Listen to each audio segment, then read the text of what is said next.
O título da minha ministração, para você que anota, é Quando os Nossos Olhos se Abrem. Jesus veio para pagar, nós sabemos, a nossa dívida, veio para nos tornar justos diante do Pai, diante de Deus, veio para nos inocentar de uma condenação, de uma pena de morte que era traçada para nós. E Ele veio como homem, Ele nasceu, Ele cresceu, e Ele foi apresentado um dia no templo, no seu 8º dia, Ele foi ensinado nos caminhos do Senhor desde sempre. E mesmo sem pecar, Ele nos mostrou como nós teríamos que conduzir a nossa vida para podermos chegar diante de Deus. Teve um determinado momento, aos seus 30 anos, mesmo Ele não tendo pecado, Ele se arrependeu em nosso lugar. E Ele foi até o Rio Jordão, e Ele se encontrou com João Batista, aquele que veio abrir os caminhos para que o Mestre, que o Messias viesse, e naquele dia Deus também abre os céus sobre aquele lugar, e o Espírito Santo vem, e uma voz do alto fala: eis o meu filho, a quem me comprazo, esse é o meu filho, a quem eu me alegro. Mostrando que aquele era o Filho de Deus, aquele era o Messias, aquele realmente era o enviado do Senhor, o Filho dele, o Espírito Santo desce sobre ele. E nós sabemos que a partir daí o ministério poderoso e tremendo começa a acontecer. Um ministério que mexeu o céu, mexe com o inferno a todo momento, um ministério que mexe com a nossa vida e também transforma, sobretudo, uma eternidade que nós temos de esperança nesse Deus. E todos os evangelhos, Mateus, Marcos, Lucas, João, contam a história desse nosso Jesus, desse Messias, esse enviado de Deus, esse homem poderoso contando fatos do seu dia a dia, como era, e é muito gostoso quando nós lemos isso. Isso nos dá força, isso torna algo palpável, alguma coisa como que real ali nós conseguimos entender. E uma das marcas desse dia a dia, desse ministério do Senhor Jesus, além da salvação, que é tudo para nós, também existia um outro ministério, que é o ministério da cura, que é o que nós vamos nos atentar mais nessa noite. E nós podemos observar que o ministério de Jesus era a cura do corpo, era da alma, era do espírito, era um ministério completo. Deus, o próprio Jesus, não fazia nada pela metade, e quando ele chegava, as coisas aconteciam, como o pastor falou, no encontro com Ele, nada ficava igual. Todas as pessoas que se encontraram com Ele eram transformadas, se elas desejassem ser. E nós podemos ver uma grande verdade, que nesse ministério poderoso de Jesus, eram 3 pilares que estão em Mateus 4, 23, e fala: percorria Jesus toda a Galileia, ensinando nas sinagogas, pregando o evangelho do reino e curando toda sorte de doenças e enfermidades entre o povo. Ensinar, pregar e curar. 3 pilares do ministério de Jesus. Ele ensinava porque ele era um homem preocupado com o nosso entendimento. Nós precisávamos entender as coisas. Ele pregava porque ele tinha um compromisso com a palavra do próprio Deus. E ele curava porque ele era preocupado com a nossa saúde, com o nosso bem-estar espiritual e também físico. E cada um desses milagres que nos dias Jesus ia fazendo, isso ia como que autenticando na vida de Jesus o Messias, o poderoso, o Filho de Deus. Realmente ele era o enviado do céu para aquelas vidas e para as nossas vidas. Atos 10, 38 diz: como Deus ungiu a Jesus de Nazaré com o Espírito Santo e com poder, o qual andou por toda parte, fazendo bem e curando todos os oprimidos do diabo, porque Deus era com ele. Deus, ele autentificava esse ministério. O próprio Deus deu poder para que ele fizesse isso. Mateus 12, 15, Jesus, sabendo isso, retirou-se dali e acompanhou uma grande multidão de gente, e ele curou a todos. Para mim, o que destaca aí, ele curava a todos, como se ficasse um lá falando: ei Jesus, faltou eu. Não tinha isso aí, não tinha. Ali falava que ele tinha curado, ele curava todos, não tinha ninguém para ficar reclamando que não foi curado. Isso é muito interessante. Lucas 4, 18, o Espírito do Senhor é sobre mim, porque Ele me ungiu para evangelizar os pobres, enviou-me a curar os quebrantados de coração. Jesus disse que Ele foi ungido para evangelizar e para curar corações. E nós, como nós falamos, a cura completa do corpo, da alma e do espírito. Eu queria que você abrisse aí um texto para nós lermos, que está no Evangelho de João, no capítulo 9. João, no capítulo 9. E sobre esse texto nós vamos meditar nessa noite. João, capítulo 9, a partir do 1. Eu vou lendo enquanto você acha. E passando Jesus viu um homem cego de nascença. E os seus discípulos lhe perguntaram, dizendo: Rabi, quem pecou, este ou os seus pais, para que nascesse cego? Jesus respondeu: nem ele pecou, nem seus pais, mas foi assim para que se manifestassem nele as obras de Deus. Convém que eu faça as obras daquele que me enviou, enquanto é dia. A noite vem, quando ninguém pode trabalhar. Enquanto estou no mundo, sou a luz do mundo. Tendo dito isso, cuspiu na terra, e com a saliva fez lodo, e untou com lodo os olhos do cego. E disse-lhe: vai, lava-te no tanque de Siloé, que significa enviado. Foi, pois, e lavou-se, e voltou vendo. Então os vizinhos e aqueles que dantes tinham visto que era cego, diziam: não é este aquele que estava assentado e mendigava? Uns diziam: é este, e outros: parece com ele. Ele dizia: sou eu. Diziam-lhe, pois, como se abriram os olhos? Ele respondeu e disse-lhes: o homem chamado Jesus fez lodo e untou os meus olhos e disse-me: vai ao tanque de Siloé e lava-te. Então fui e lavei-me e vi. Disseram-lhe, pois: onde está ele? Respondeu: não sei. Levaram aos fariseus o homem que fora cego. Agora eu gostaria que vocês olhassem no versículo 16. Alguns dos fariseus disseram: esse homem não é Deus, pois não guarda o sábado. Mas outros perguntavam: como pode um pecador fazer tais sinais milagrosos? E houve divisão entre eles. 24. Pela segunda vez chamaram o homem que fora cego e lhe disseram: para a glória de Deus, diga a verdade, sabemos que esse homem é pecador. 25. Ele respondeu: não sei se ele é pecador ou não. Uma coisa sei, eu era cego e agora eu vejo. Aleluia! Glória a Deus. Queridos, vocês conhecem um ditado popular muito conhecido, né? Creio que a grande maioria se recorda dele, que diz assim: pior cego é aquele que não quer ver. Vocês já ouviram isso? Né? O pior cego é aquele que não quer ver. E os fariseus, talvez fossem esses, com os quais se basearam para fazer esse ditado, talvez.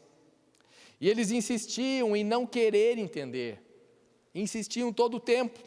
Porque quando eu insisto em não entender, eu não preciso aceitar.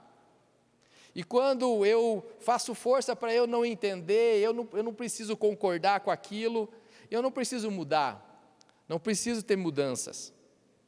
E muitas vezes, queridos, é aí que está o nosso orgulho, muitas vezes, nos leva a nos manter em um lugar, ao invés de mudança, mas de incredulidade e de estagnação, muito prejudicial à nossa vida cristã, visto que nós precisamos a todo momento estar em movimento, então constantes mudanças pelo Espírito, mas crendo em algo que já é verdade, e isso é muito importante.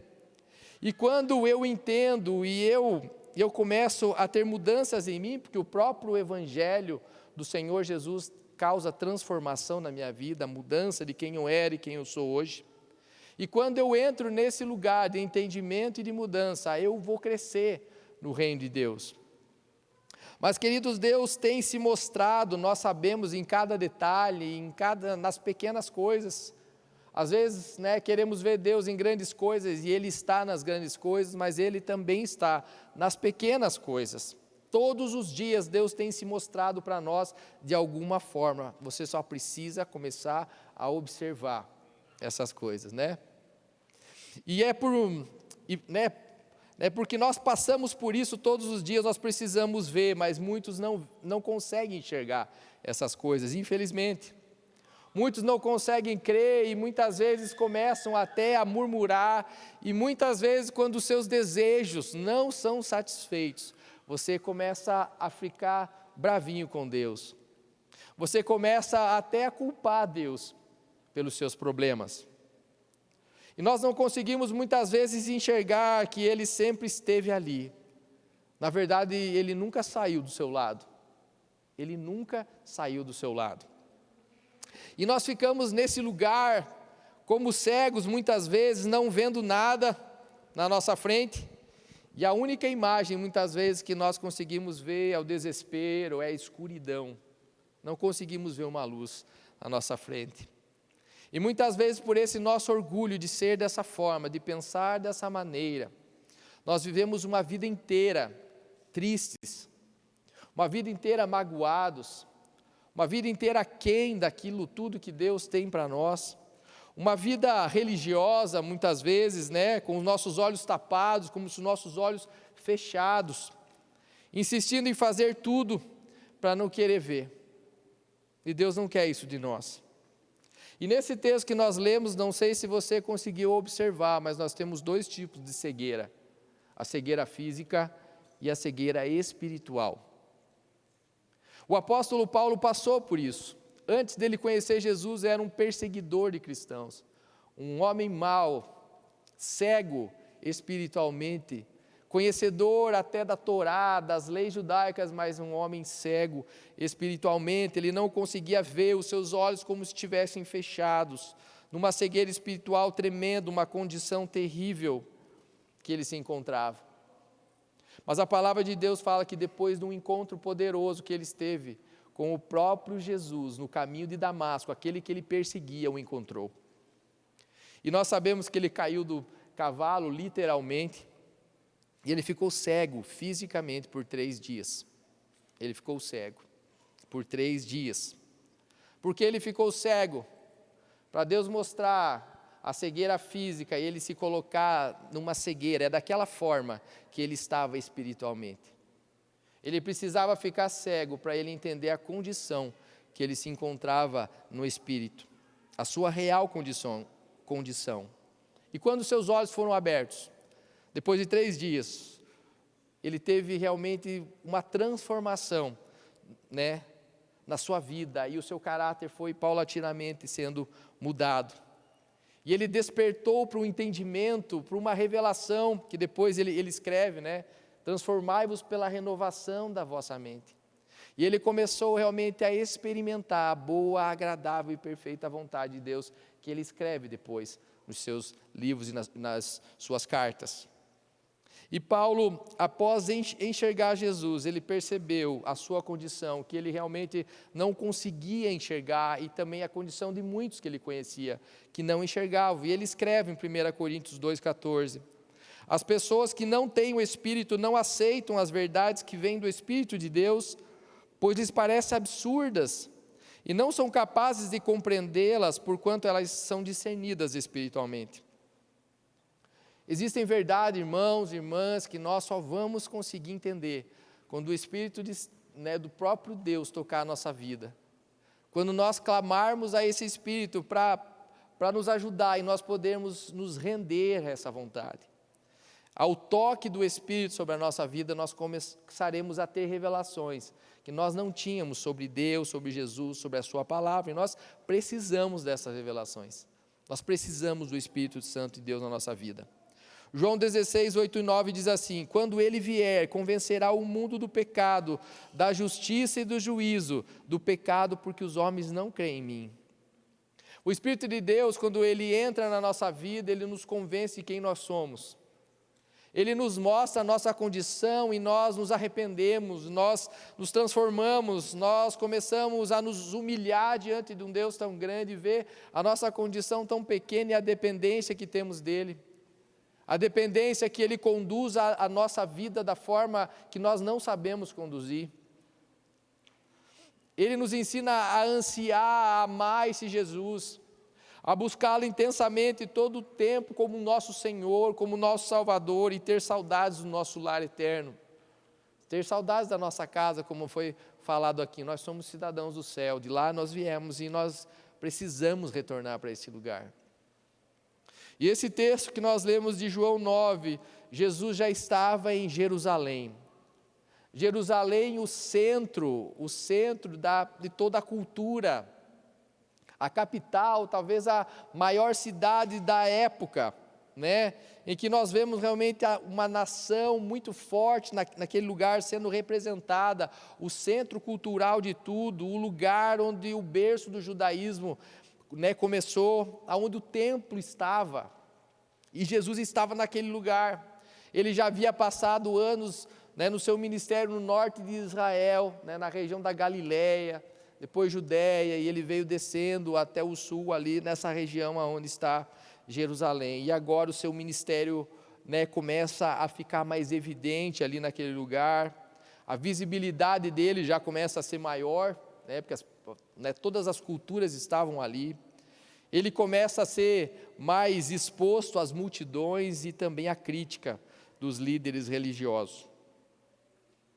E esse texto vem realmente mostrar o poder de um Deus que pode curar, amém? Deus que cura hoje, um Deus que nós não lemos essa história e nós pensamos, quando que Ele fez isso de novo? Ele vem fazer isso, está fazendo pelas gerações e hoje Ele faz também, e hoje em nome de Jesus Ele também vai curar a sua vida. Se você crê, diga amém. Porque Jesus vinha, se as pessoas não aceitassem a sua cura, saíam da mesma forma, mesmo se encontrando com Deus tão grande que nós falamos.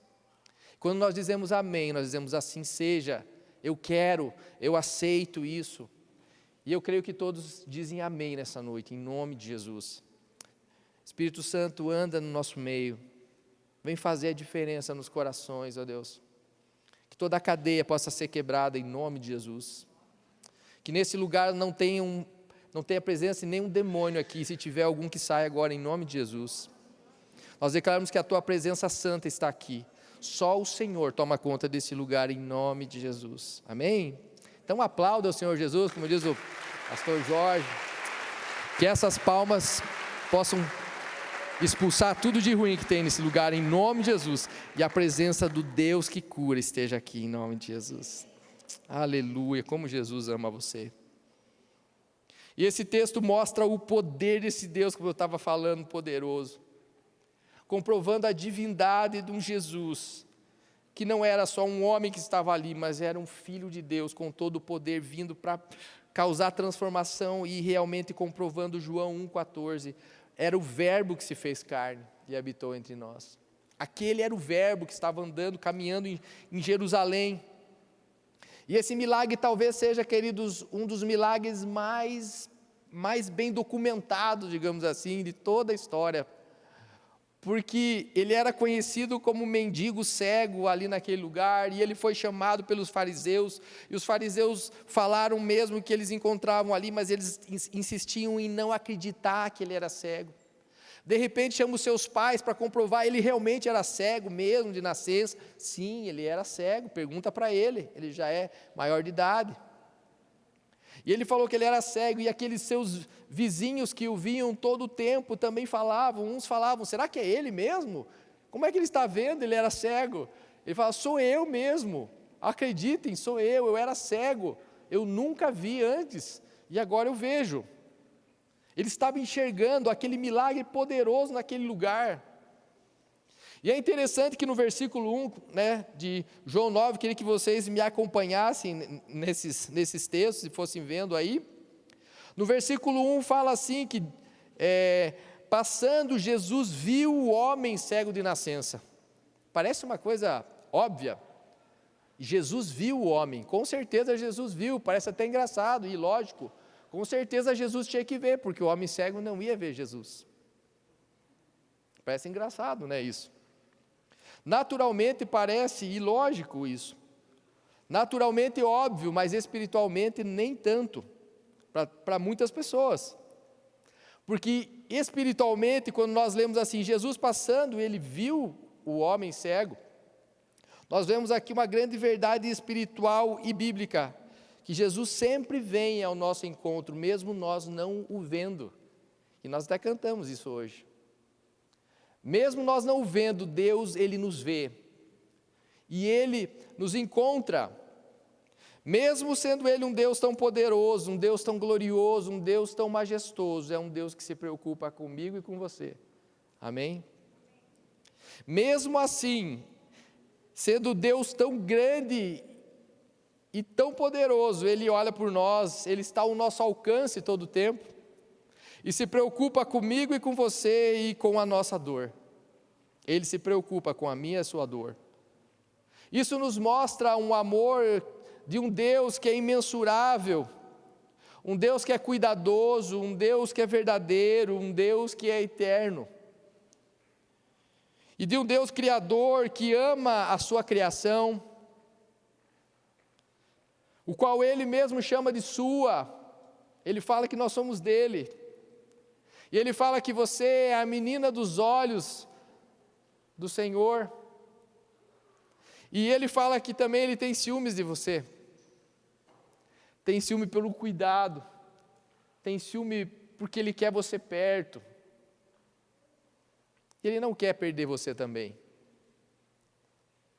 E essa verdade, queridos, de que Ele vem primeiro, mesmo nós não o vendo, está em 1 João 4,19, que ele diz, Ele nos encontrou primeiro. Antes de você um dia ver Jesus, Jesus já via você. E esse mundo, o pecado, o próprio diabo tenta fazer com que você não creia nessa verdade, que Ele vê você. Que Ele está te olhando. E por conta disso, nós não acreditamos muitas vezes nessa verdade, que Deus olha por nós, Deus cuida de nós, Deus zela da nossa vida. Nós muitas vezes, nós permanecemos com uma vida, em uma condição de cegueira espiritual, porque nós não conseguimos ver isso.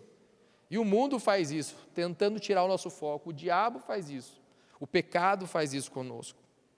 Então nós podemos interpretar, queridos, no texto aqui, que aquele que é cego, ele precisa ser conduzido.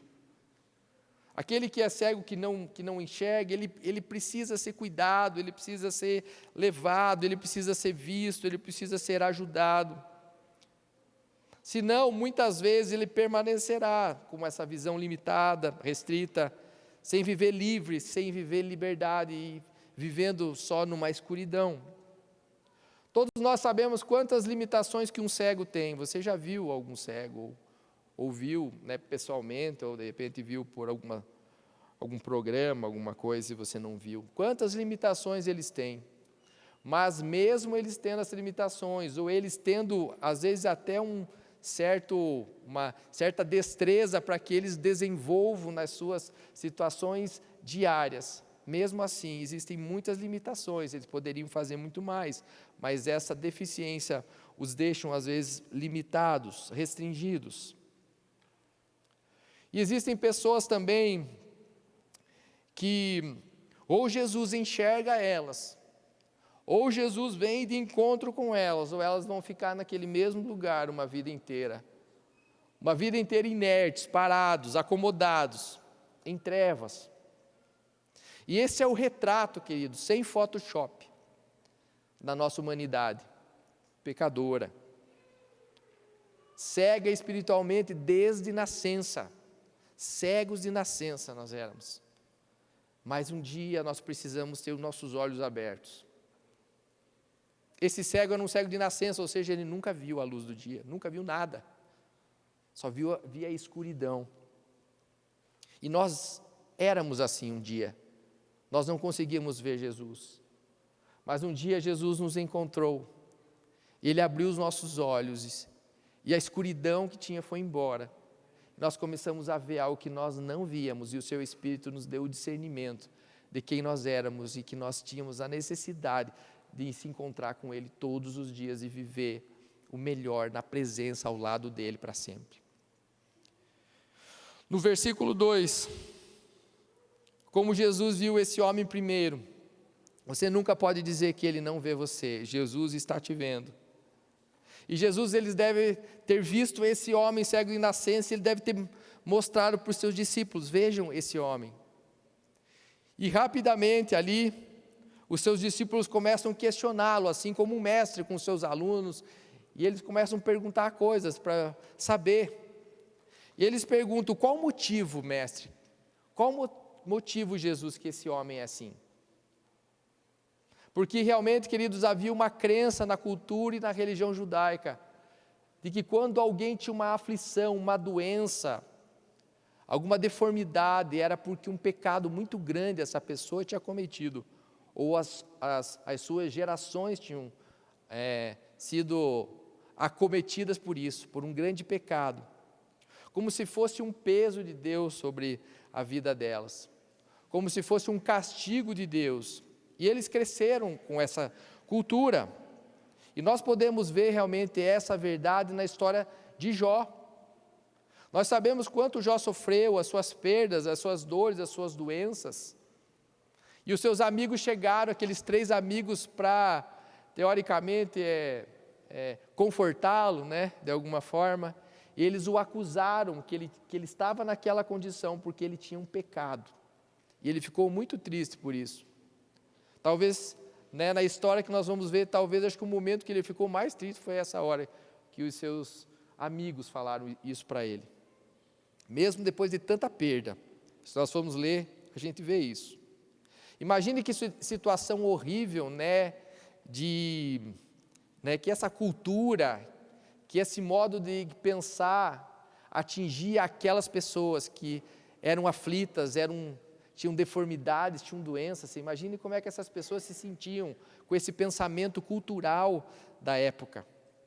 Elas se sentiam com certeza segregadas, separadas, inferiores.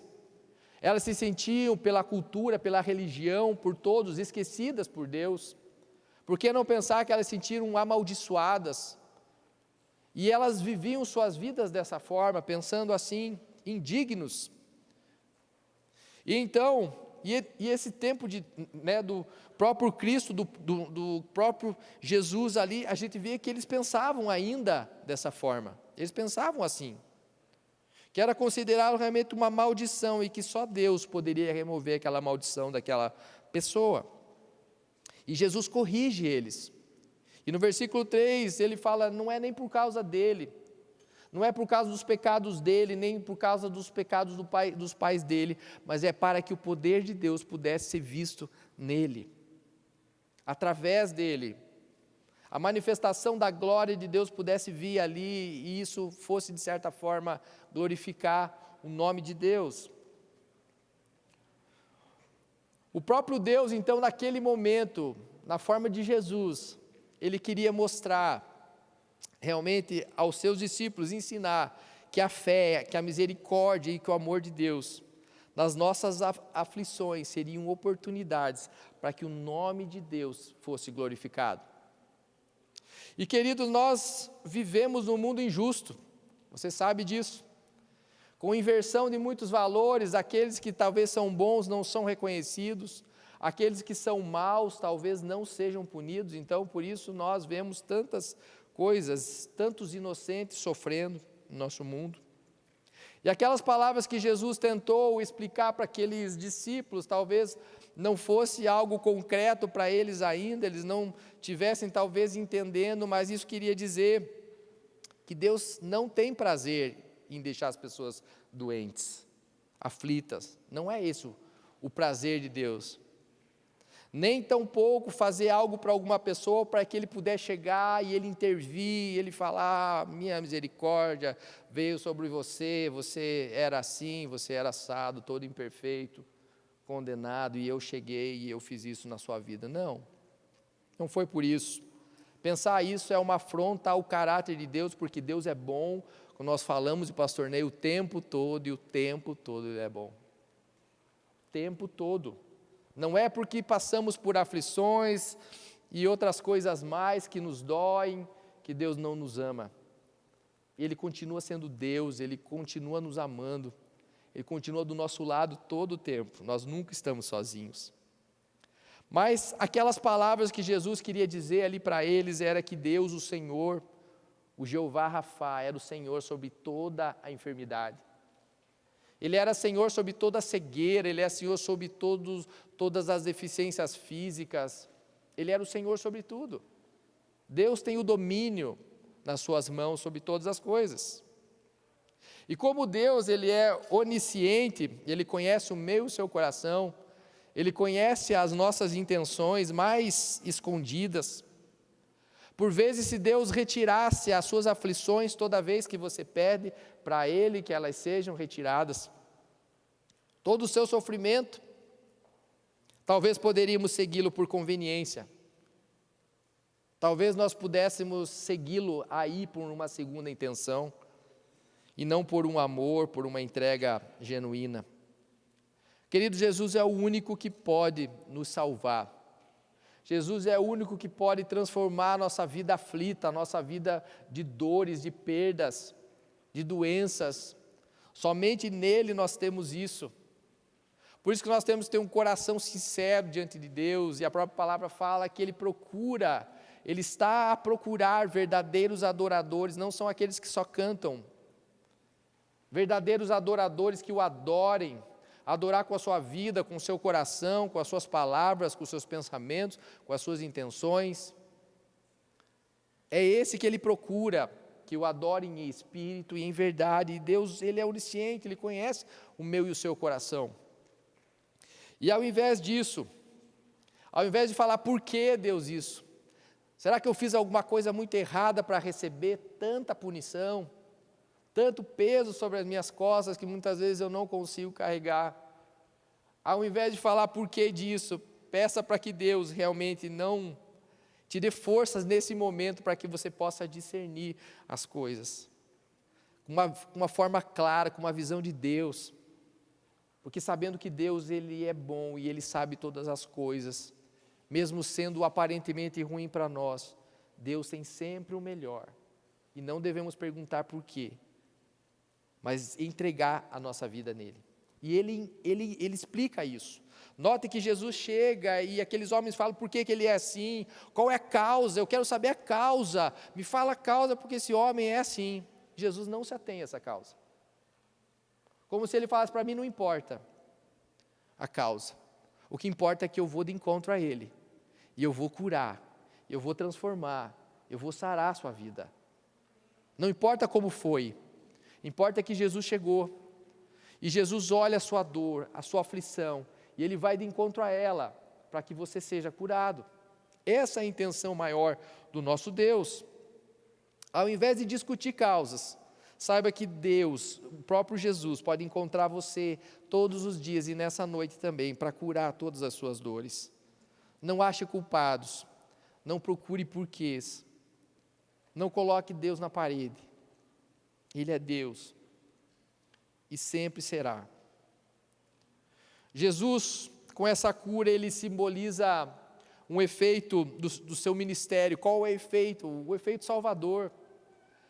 Tem um efeito curador o ministério de Jesus, restaurador, daquele que veio ao nosso encontro, daquele que vem ao nosso favor, daquele que viu a nossa natureza errada, os nossos pecados, os nossos defeitos, as imperfeições da nossa vida, a nossa cegueira. Mas Ele veio curar e Ele não vem fazer as coisas pela metade, Ele vem trazer a cura perfeita, a cura total. Ele vem trazer uma cura plena que não deixa resquícios. E Ele faz isso. E no versículo 4, aqueles homens estavam talvez atentos a causas e Ele não estava. E Ele começa a falar outra coisa, como se a vida anda. A vida precisa andar. E Ele fala assim, como se o próprio Jesus falasse ali, confirma, que as obras eram do Pai, e as obras do Pai precisavam ser feitas. Nós precisamos trabalhar, precisamos fazer com presteza, a urgência no ministério, a urgência no reino. E na parte B ali, Jesus queria mostrar para os seus discípulos que não precisávamos, nós não podemos ficar perdendo tempo com coisas que não devem ser perdidas, o nosso tempo. Com causas das coisas, julgando as pessoas, julgando situações, por que está acontecendo, por que aquela pessoa está passando por isso, ou por que ela é assim. Mas nós precisamos fazer a obra, há uma urgência. A obra do Senhor não para, ela precisa ser continuada, a seara é grande, os ceifeiros dispostos precisam arregaçar as mangas, tomar a mão no arado e não olhar para trás. É assim que a palavra diz. E o poder que opera em nós, através do próprio Jesus, é suficiente para nos dar a autoridade e a graça de podermos cumprir esse propósito na altura que ele precisa ser cumprido. E se nós olharmos, queridos, realmente a nossa humanidade, a nossa justiça própria, muitas vezes, os nossos pensamentos imaturos de filhos preferidos em detrimento aos outros, que nós não podemos ser assim considerados como discípulos que precisam fazer a obra. Isso é um retardo para a obra do Senhor. Porque se eu viver exigindo os meus direitos de filho, se eu viver exigindo os meus direitos de ter mais ou ser mais, e como pode, eu não posso ter sofrimento, Jesus não disse isso. Jesus falou, no mundo tereis aflições, esse talvez seja um dos versículos mais falados, né? Depois de João 3,16, no mundo tereis aflições, mas tende bom ânimo, eu venci o mundo. Qual é a aflição? Tereis aflições, todos nós teremos, mas continue firme, você pode, vença o mundo, supere as coisas, pare de perguntar por que você sofre e comece a agir em favor do reino. O reino não para, Deus não para, a obra não para, até o último dia. E depois que terminar, nós cremos que terá algo muito maior e eterno, e que existe algo glorioso, poderoso, de um trabalho de Deus, né, que Ele totalmente arquitetado para nós, e vai valer a pena. Não esmoreça as suas forças, não se atenha às dores, olhe para Cristo, olhe para Deus. Ele falou que você iria vencer também. Independente das dores, independente de quão doído for, não desista. E fazer a obra, essa urgência na obra é uma honra. Os discípulos sofriam, eles se alegravam, eles eram presos, sofriam muito mais do que nós discípulos fazemos e passamos, e eles continuavam glorificando. Nós por tão pouco, nós não abrimos nossa boca para louvar, nós não fazemos nada. Deus está olhando para nós, nós precisamos fazer a obra não olhando para nós, mas olhando para Cristo, olhando uma causa maior, olhando para a cruz, que valeu a pena e que existe uma história que não terminou, mas nós conhecemos o final dela, e ela é gloriosa, ela é eterna, ela é maravilhosa, ela é sublime, ela é suficiente, e ela precisa ser ansiada, ela precisa estar borbulhando no nosso coração, essa vontade de ser em Deus, e não só ser, mas fazer. Um encontro não deve ser suficiente, você precisa de algo mais. Um encontro não deve ser suficiente para você dizer basta e se cansar, e não ter forças nem para levantar ou fazer alguma coisa. E que o Espírito Santo possa tocar a sua vida e te dar força agora com a chama do próprio Deus do trono. Eu profetizo isso sobre a sua vida. E nós precisamos estar realmente nessa obra que é gloriosa e que é honrosa, disponíveis para que ela alcance os seus propósitos. Jesus nos chamou para cuidar das coisas dele, cada um de nós, não nós somos pastores ou líderes. Deus chamou você também para cuidar das coisas dele.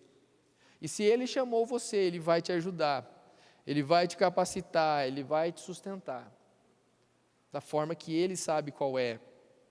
Mas nós precisamos esperar nele, a cura, nele a recompensa, e nele a justiça. Não fazer justiça própria, muitas vezes. E eu digo isso porque esse ensinamento foi tremendo com aqueles discípulos. Porque muitas vezes nós podemos ser impedidos de ser vasos de cura, canais de cura na vida das pessoas, porque nós julgamos as pessoas. Nós achamos, por que ela tem isso? Ela tem isso porque ela mereceu. Ela tem isso porque a família dela tem um histórico horrível, por isso que ela vive isso. Deixa ela aí. Não. A minha justiça para Deus, Ele fala que é o quê? Trapo de imundícia. Jesus, Deus não precisa da minha justiça. Ele não precisa do que eu acho, das minhas palavras, contra a vida do outro, que já está caído muitas vezes, mas eu me coloco numa posição acima que eu deixo de fazer a obra. Eu deixo de ser um discípulo, um instrumento que o próprio Jesus pede que nós sejamos para julgar as pessoas, a condição que elas vivem, a condição delas, tanto física quanto espirituais. E muitas vezes nós pensando dessa forma, nós vamos desistir dessas pessoas. Nós vamos deixar ela de lado, como se ela não fosse importante também. Ela não fosse especial, ela não fosse essa pessoa amada que Jesus morreu por todos. Por todos. Ou que ela não merece o nosso favor, nem a nossa oração, nem a nossa palavra de bênção, nem a nossa palavra para impulsionar essa pessoa que está caída a se levantar e continuar essa caminhada. Deixamos muitas vezes a religiosidade nos afastar de ver Jesus na vida das pessoas. Mas Deus não precisa do meu nem do seu julgamento. Mas que nós mostremos e demonstremos a vontade de Deus na vida daqueles que estão ao nosso redor. Mostremos a grandeza do seu poder, da sua majestade, que Ele é poderoso, Ele era, é e sempre será poderoso. Ele está acima de todas as coisas, Ele pode todas as coisas, não há impossível para o nosso Deus. Tudo está ao alcance dEle. Então Ele fala ali que os seus discípulos precisam fazer a obra enquanto há tempo, e esse é realmente o nosso trabalho, é o nosso papel, é a nossa função. O Senhor que ama as pessoas precisa de você. O Senhor que ama as pessoas, Ele confia em você para fazer essa obra. Ele confia. Isso não é algo, se você pensar, Deus confia em mim, Ele precisa de mim. Deus não precisa, na verdade, se formos ver profundamente disso, mas Ele deu uma oportunidade para que você fosse participante com Ele dessa glória, dessa vitória. Porque nós não, Ele disse que que venceu, e Ele venceu, e que nós venceríamos com Ele. Quando Ele morreu, nós morremos com Ele, mas quando Ele ressuscitou, Ele venceu, nós também ressuscitamos e vencemos com Ele. Isso é um privilégio que Ele nos coloca, Ele nos dá. Ele não precisava, mas Ele faz isso. Nós não podemos deixar isso de lado como algo simples ou algo sem importância. Você precisa fazer parte, você é parte de um grande reino. O céu está pronto para você. O céu, ele é céu sempre, mas com você, ele vai ser muito mais divertido. Ele vai ser muito mais alegre. Porque a obra das mãos de Deus, a criação dele, ela chegou, como na última ministração. A porta está aberta para nós, mas você quer entrar por ela? Você quer fazer parte desse reino? Você quer morar lá mesmo? Você quer estar nesse lugar? É importante para você isso? Amém? Então nós precisamos ser agentes da colisão, como eu já falei uma outra vez, colisão do céu com a terra. A sua vida tem que ser uma bomba atômica na cabeça do diabo. A sua vida tem que trazer o céu para a terra nas situações do seu dia a dia, não só no domingo. Como nós estamos aqui fortalecidos e de mãos erguidas, a sua vida precisa representar essa verdade todos os dias, principalmente no momento da dor. Porque nós sabemos que Ele está do nosso lado. Ele nunca vai nos deixar. Nunca te deixarei, jamais te abandonarei, diz o Senhor. E no versículo 5, Jesus inicia o processo propriamente dito de cura. E Ele chega diante daquele homem, imagina um homem cego de nascença, nunca viu a luz, Nunca viu, só viu escuridão. E Ele, antes de curar esse homem, Ele reafirma aos seus discípulos uma verdade tremenda, que Ele já tinha falado para os judeus, João 8,12, eu sou a luz do mundo. Preste atenção que o homem estava no escuro. Aquele cego estava no escuro, ele nunca viu luz, somente escuridão. E Ele vem e fala, pessoal, minha turma, não esqueçam, eu sou a luz do mundo. João 9,5, enquanto estou no mundo, sou a luz do mundo. E no momento em que a luz chega, o que acontece? A escuridão precisa ir embora. E ela vai embora. A hora que a luz chega, ela toma conta da escuridão. Quando a luz chega, ela não dá espaço para ela. Quando a luz chega, tudo fica claro. Quando a luz chega, tudo fica aparente, tudo fica visível. E assim como no mundo natural, é no mundo espiritual. Muitos vivem de olhos fechados, como se estivessem sem enxergar nada. Como se estivessem na escuridão, paralisados, inertes, impotentes. Mas quando nós encontramos a luz, nós encontramos Jesus, as nossas vidas precisam mudar e elas mudam. Elas mudam. E é preciso partir de nós, não essa mudança, mas como eu falei, eu preciso ter esse encontro, a luz entrou em mim, a escuridão foi embora, mas agora eu preciso ter uma atitude diante disso. Vocês notaram como é que vive uma pessoa em depressão? Vocês conhecem alguém assim, já ouviram, já viram? Em estados de depressão profunda, as pessoas querem ficar trancadas em casa num quarto escuro, não querem ver a luz, não querem sair dali. Elas querem ficar isoladas. Os seus sonhos não têm mais, parece que vão embora, eles são consumidos por essa escuridão, eles perdem a força, perdem a vontade de fazer as coisas, de reagir, não tem reação na escuridão. Mas quando a cura vem, quando a luz vem, pode notar, quando você está bem, você quer abrir, você quer sair, você quer ver o sol, você começa a dar valor às coisas e começa a se importar e ver o que você não via. Os sonhos são reavivados na sua vida, você quer realizar na obra, você quer fazer as coisas que você não queria fazer quando você estava no lugar escuro e aquilo te oprimia. Você quer vir para a igreja, você quer adorar, você até tem força para cantar louvores, você tem força para orar, entregar a sua vida para Deus, mas você precisa encontrar com a luz, e a luz ela faz isso com a gente. Mas quando nós decidimos e queremos viver em escuridão, nós só vamos cada vez mais nos esquecendo disso, e tudo parece que vai nos consumindo, e Deus e Jesus não quer que você viva nesse lugar. Jesus quer que você o encontre, quando encontrar a luz, você tenha reação, você queira fazer, você queira concluir a obra, você queira vir aqui no bosque e ajudar quando o pastor Ney pede, quando alguém pede para limpar alguma coisa, você vai, vamos fazer tal coisa, eu sou o primeiro a erguer a mão, você precisa ser esse, porque a luz entrou na sua escuridão, você não está inerte, você não vive mais parado, existe uma força, um sol que brilha dentro de você, e isso precisa ser como um combustível para ativar a sua vida, em prol do reino. Jesus cria naquele lugar algo do nada, do que não existia na cegueira daquele homem cego de nascença. E no versículo 6 ele mistura algo não muito convencional, saliva, né, com terra, com barro, ele faz esse lodo e ele coloca nos olhos desse cego. A saliva, né, nesse mundo antigo, ele era como se fosse um remédio, algo terapêutico que eles usavam para isso também. Hoje nós também às vezes batemos a perna, dá aquela passadinha, né?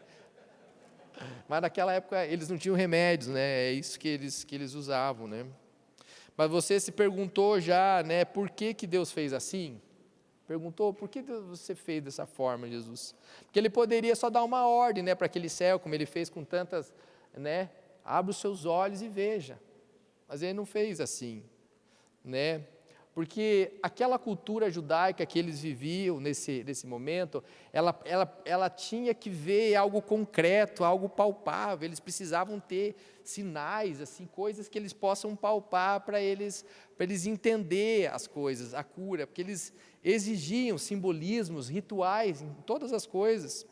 E Jesus usa de um simbolismo ali, né, realmente, ele pega, né, para que esse homem fosse curado, né, e a sua fé, colocando algo ali no olho, ele sentisse que tinha algo ali, e a sua fé fosse realmente estimulada, quando viesse algo, né, quando viesse a cura.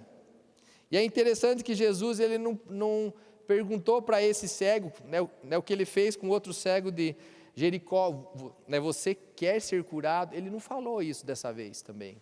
Não falou, você quer ser curado? Não, ele não disse isso. Ele apenas foi ali, fez essa saliva, com barro e colocou sobre os seus olhos. Mas ele não perguntou para ele se você quer ser curado, porque aquele outro cego, de antes que a gente falou, se vocês se recordam, ele era cego, mas ele não era cego de nascença. Ele já tinha visto a luz, então ele sabia o que era bom, o que não era bom. Você quer ser curado? Você quer voltar a ver como você via? E esse homem nunca viu. Então, eu creio que por isso que ele não perguntou, porque esse homem não sabia o que era ver. Ele não sabia. E no mundo antigo, como eu disse, saliva era algo terapêutico, era um recurso terapêutico ali. E Jesus usa algo que eles conheciam, que era saliva, e mistura com a nossa consistência original, que é da terra. Nós saímos da terra, e Jesus usa aquilo que ele tinha, que as pessoas conheciam como remédio, e ele mistura na matéria-prima de onde Deus nos tirou, de onde Deus formou o homem, e ele refaz aquilo que não tinha, aquilo que não se via, aquilo que não era normal.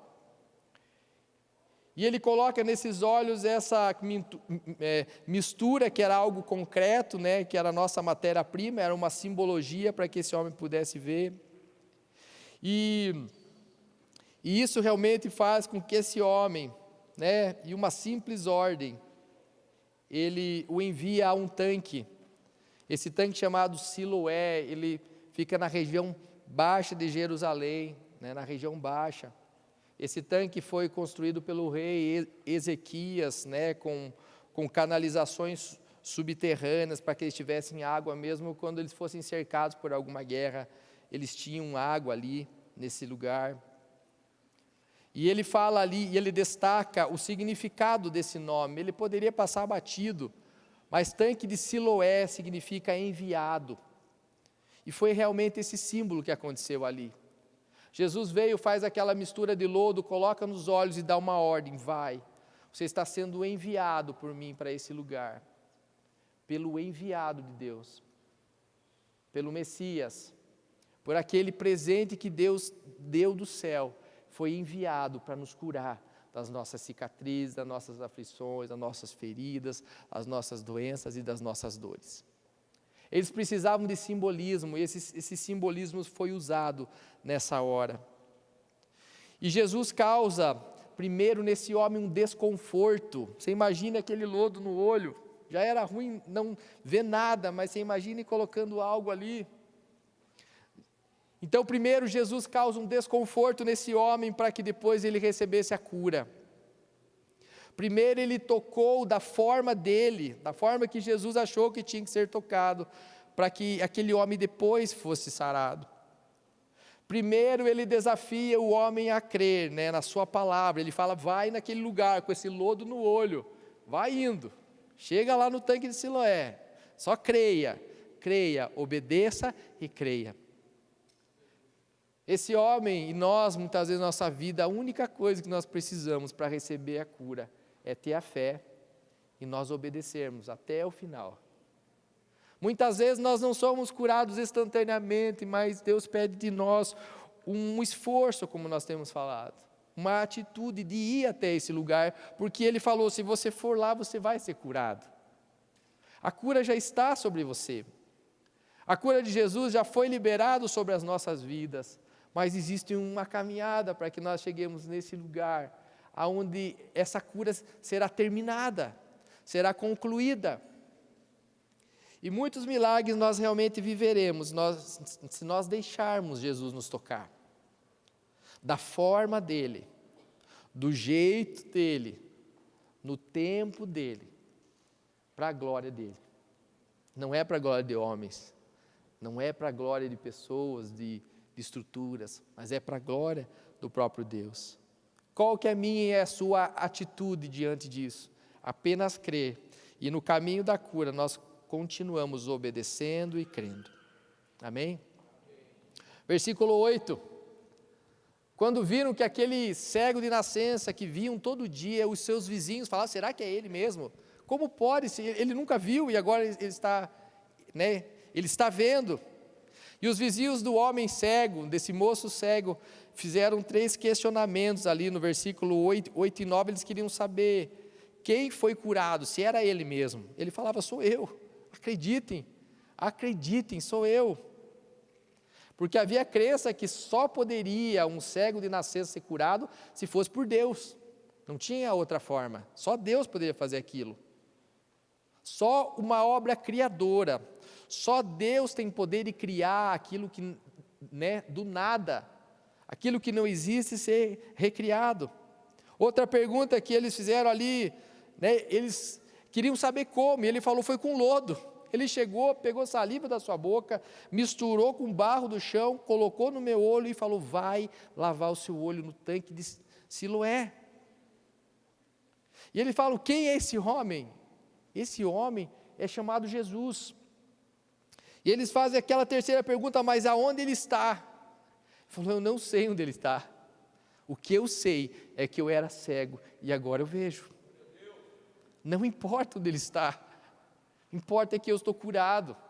Importa é que ele me viu, ele me encontrou naquele caminho, ele transformou a minha vida. E eu só vi a escuridão e agora eu vejo a luz.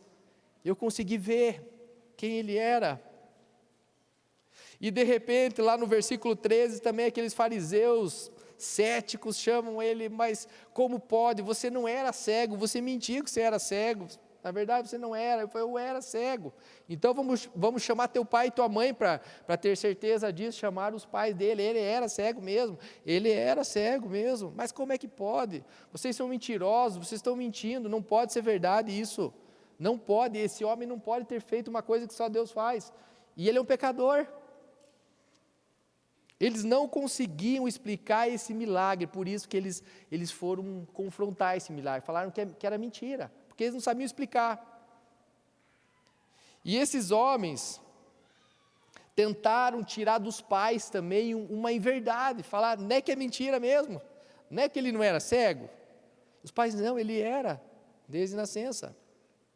O diabo faz isso, querido, conosco. O diabo faz isso, muitas vezes usa dúvida para nos fazer negar os efeitos da cura, dos milagres que Jesus tem feito na nossa vida todos os dias. E muitas vezes usa até as pessoas que estão próximas de nós para dizer que não é verdade que você foi curado. Não é verdade que Deus transformou a sua vida dessa forma. Não pode. Como pode isso? Mas aquele milagre foi tão inquestionável que aqueles homens, mesmo fazendo isso, não tinha como. Todos estavam dizendo que era verdade mesmo. E o julgamento, a dúvida, a incredulidade das pessoas que tentam colocar muitas vezes em xeque o que Deus já fez na sua vida, os milagres que Ele tem feito na nossa vida. Pode notar, que todos, para aqueles que realmente pensam assim, não pode ser Deus, fui eu mesmo, foi uma coincidência. Aqueles que vivem assim, que pensam dessa forma, são aqueles que não vivem um milagre. Não vivem um milagre real. Enquanto eu pensar e eu desconsiderar o que Deus fez e que Deus faz na minha vida, eu não vou receber esses milagres. Quantos chegaram na igreja, até você talvez seja um desses, perdidos, casamentos destruídos, desmoralizados na sociedade, uma vida financeira em bancarrota, em derrota. Quantos chegaram sem esperança? Quantos foram desmoralizados por aí, chegaram aqui com doenças físicas, com doenças espirituais, receberam um milagre, a cura, a restauração, restituição da sua vida, um novo respeito aonde você vivia, uma nova autoridade. Mas ouviram outras vozes, decidiram ouvir que não era Deus, que não foi Deus que fez esse milagre na sua vida. E se retiraram dessa presença de Deus, retiraram os méritos que era só dele. Retiraram, que realmente a sua vida tinha sido restaurada pelo Senhor dos Senhores, Jesus te encontrou, e muitos abandonaram a Deus, viraram as costas para Ele, e talvez hoje nem estão mais aqui. Ao invés de continuar a caminhada da cura e se banhar no enviado do céu, que era Jesus, que era o lugar de nós lavarmos as nossas feridas, de curar as nossas enfermidades, deixar de se banhar no tanque de Siloé. E não só viram que aquele enviado, aquele homem de Deus, não só tinha colocado o lodo sobre os nossos olhos para a cura, mas ele fez algo maior que derramar o seu sangue na cruz. Jesus não precisou colocar lodo em você, ele derramou o seu sangue poderoso e cobriu a sua vida, e a palavra diz que ele lavou a nossa sujeira, ele nos deu vestes novas, e ele nos lava constantemente. Mas nós decidimos sair dessa presença sujos e cegos, achando que ter o lodinho no olho já era suficiente para mim. E nós saímos, demos as costas, não fomos nos lavar nele, mas decidimos ir com o lodo nos nossos olhos. Continuamos cegos, continuamos sujos, com uma cura incompleta, quando Deus tinha uma obra completa para fazer na nossa vida. Deus quer nos curar, queridos, hoje. Mas como eu falei, existe uma caminhada, um processo para isso. Por isso nós precisamos sair desse lugar de acomodação. Você não pode achar que é cego e vai continuar cego. Você não pode achar que o que você recebeu é suficiente, porque Deus tem muito mais. Jesus tem muito mais, Ele fala o que Ele tem é algo que se renova a cada manhã. Toda vez que você se levanta, Ele tem algo novo para você. Sua vida nunca mais deve ser monótona. Ela deve ter muitas coisas, porque há um propósito para você concluir, para você e a sua família. Eu queria que vocês pulassem comigo para o versículo 34 de João 9. Algo interessante acontece ali. Diz ali que os fariseus expulsam o pai, ele, o seu pai e sua mãe dali, por tentar fazer com que eles falassem que não era esse homem, ou que ele não era cego de nascença, e eles continuavam falando que ele era, e eles o expulsam dali. Ou seja, ele foi, além de ser julgado de todas as coisas, eles foram expulsos de uma vida religiosa. Eles foram mandados embora como se falasse, aqui nessa igreja você não fica, que você não aceitou o que nós queremos, não aceitaram a realidade, a verdade do céu que tinha acontecido, o milagre na vida deles, e eles expulsaram ele, eles o privaram, de uma vida religiosa, judaica. Muitos foram expulsos talvez das suas casas aqui, por um dia declarar Jesus como seu Senhor. Nos países muçulmanos a gente vê muito isso. Quando a pessoa se converte, ela não tem mais nada com a sua família. Seu pai manda embora, a mãe, você não é nosso filho, nossa filha.